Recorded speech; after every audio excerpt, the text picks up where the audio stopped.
You're tuned to the In the Know Breakfast Show with BRIMBANK Live on Live FM. I'm your host, AD. As a tribute to the powerful women creating waves, setting trends, and unapologetically standing for what they believe in, I'm joined by a true woman of substance, an advocate of the people, and a real change maker within the community space. Please welcome Neighborhood House Coordinator Liss Gabb. Liss Gabb, thank you for joining me today. Thanks, AD. Good to be here. Awesome. Now, I know that was a bit of a mouthful, Neighborhood House Unit Coordinator. Can you tell me a little bit about what your role is, what it entails? Sure. So what it means is that I work for BRIMBANK City Council and I look after 6 community centres that are managed by the council. So they're community centres spread out throughout the municipality. And I manage and support a whole range of people who work in those community centres to offer all sorts of programs for all sorts of people. Awesome. And what made you choose this line of work?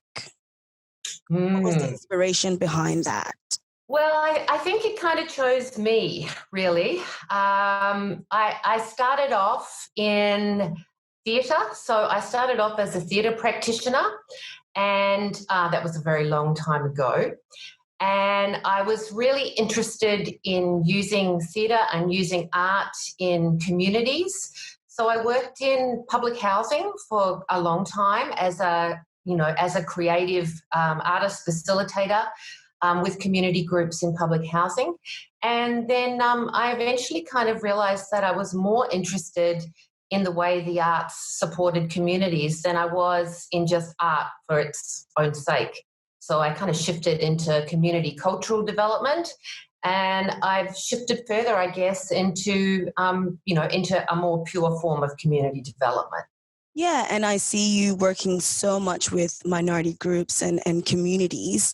As an advocate for minority rights and like Africans and just people with less of a voice, facing those pushbacks and backlashes that I'm sure you do, how do you get around that? How do you persist? How do you keep going? Why do you keep going? Yeah, that's a very good question. Some days it's harder than others, for sure. But I guess the thing that does keep me going is that I have been able to see some real change. And I think that's so important in this line of work where you're looking at systemic change on a daily kind of basis. And I guess, when you do see people's confidence really grow, where you do see young people of colour taking up positions of responsibility, where you do see, people coming together who've ordinarily been separated and getting a better understanding of each other in a safe way, then it's those kinds of wins that keep you going and keep you kind of, being able to manage some of the, the other testier bits of the work. Yeah, it's rewarding when you can see real changes right in front of your eyes. What would you say are your biggest highlights? It could be of your life. It could be within your career. Just your biggest moment. Yeah, there have been a lot. I'm happy to say. Awesome. I guess a really big highlight for me was in 2016 when a program that I was working on called Sisters and Brothers, which was a program that took young people who had experienced race-based discrimination in their lives, so they had a lot of lived experience, into primary schools to start talking with children, both children who have lived experience and children who haven't, about how to navigate that kind of space. And that was a really successful program. It went to, so many schools all over BRIMBANK, but also Maribyrnong and Moonee Valley and City of Yarra, all over the place, with remarkable kinds of results. And we ended up winning an Australian Human Rights Award for that one. Is that still happening? Is that program still? I believe it is in some shape or form. I no longer work for the organisation that run it, but I believe it has continued, and certainly the work of engaging young artist facilitators, who identify as people of colour and who have lived experiences of race-based discrimination is certainly something that's taken off in a whole range of other programs, because, it's clearly the best way of educating other people is from the standpoint of someone with lived experience who younger people can relate to. I totally agree. And with all of these highs, there must have been some lows as well to getting to where you are now. Can you share with us some of your biggest disappointments or that you felt disappointed about within your career? Yeah, sure.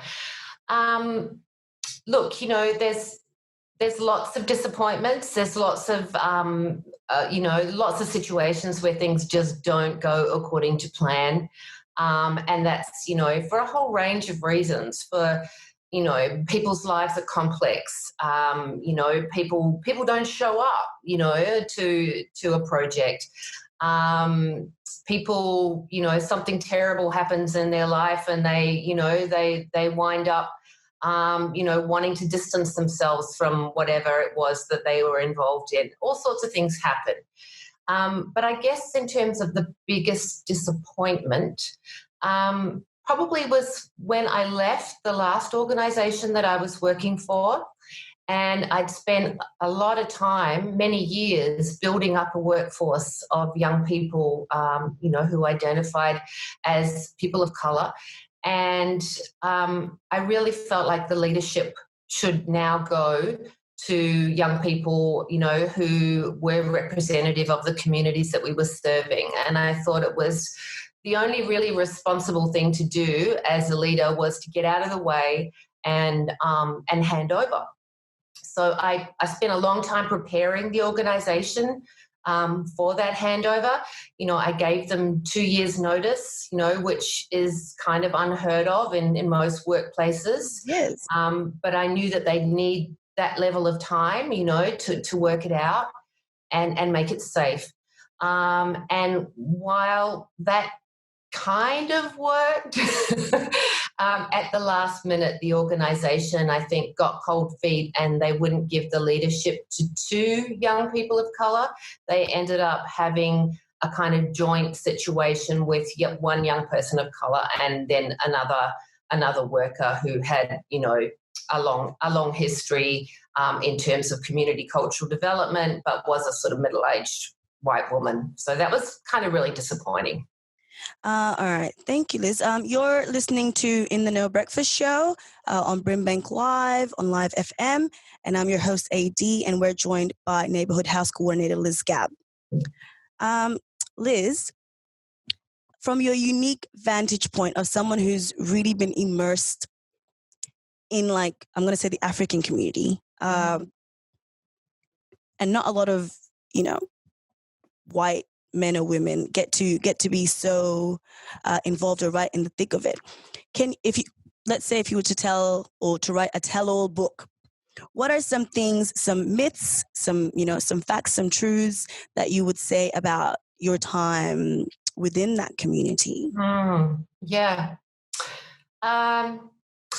I have been very privileged to have spent so much time in African communities and learning from African communities. I would say that in terms of my experience, I have always been deeply attracted to and very nourished by the level of commitment to family within African communities. The fact that, I've worked with so many young men from the African community who are really fantastic mentors and supports of younger people.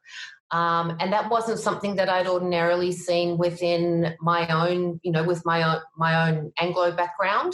I hadn't seen young men be quite as interested in younger children and younger people, and being part of their lives in a really active kind of way. So that was something that, I've taken with me, as something that's super positive from my experiences of those communities.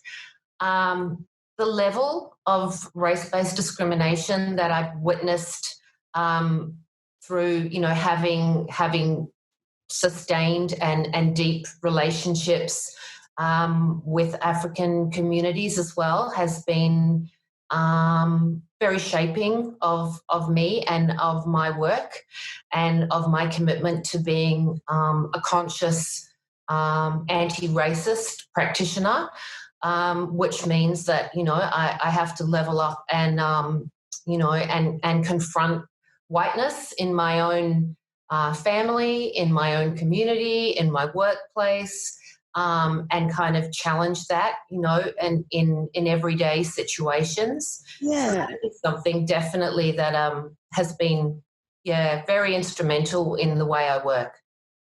Wow, I love that. And a lot of people don't get to see that. It's just, what we've been told, what we're shown in the news. So it's really nice to get the opportunity to showcase in the community in a different light, especially when people are open to wanting to learn, to wanting to understand. So I thank you on behalf of the community. Keep up the good work. It's been all my pleasure, really. The learning I've had has been enormous from African communities. Yeah. That's awesome. And hopefully just continues on and we continue to learn from one another as time progresses. To finish off the show, in times of COVID and uncertainty and ups and downs, I really would love to finish off by asking you about 3 things you're grateful for at this very moment in time. Okay. I'm feeling very grateful for the health and the well-being of my family, both my immediate family, but also my chosen family. So everybody is in pretty good health and doing pretty well in these very uncertain times. So I'm very grateful for that. I guess I'm also really grateful that I'm surrounded by, even though it's in a socially distant kind of way, for the amount of creativity and really incredibly intelligent people in my life. I have a very broad range of people that I work with and that I play with, and I feel blessed that I have so many creative people in my life. So that would definitely be something I'm feeling grateful for. I'm really feeling grateful for the fact that not this weekend, but the weekend after, I'm actually going to go away and get into nature. Yes. I'm feeling deeply, deeply grateful for the fact that, I can get out of my house or out of my office and, onto the beach. I think, a lot of people have realized that being outside, like we've been taking it for granted. Now people are, excited to go for walks in the morning. It's not a burden anymore. This is a beautiful thing in life. So I guess, it's shifted our perspective, this whole situation, and we can silver linings.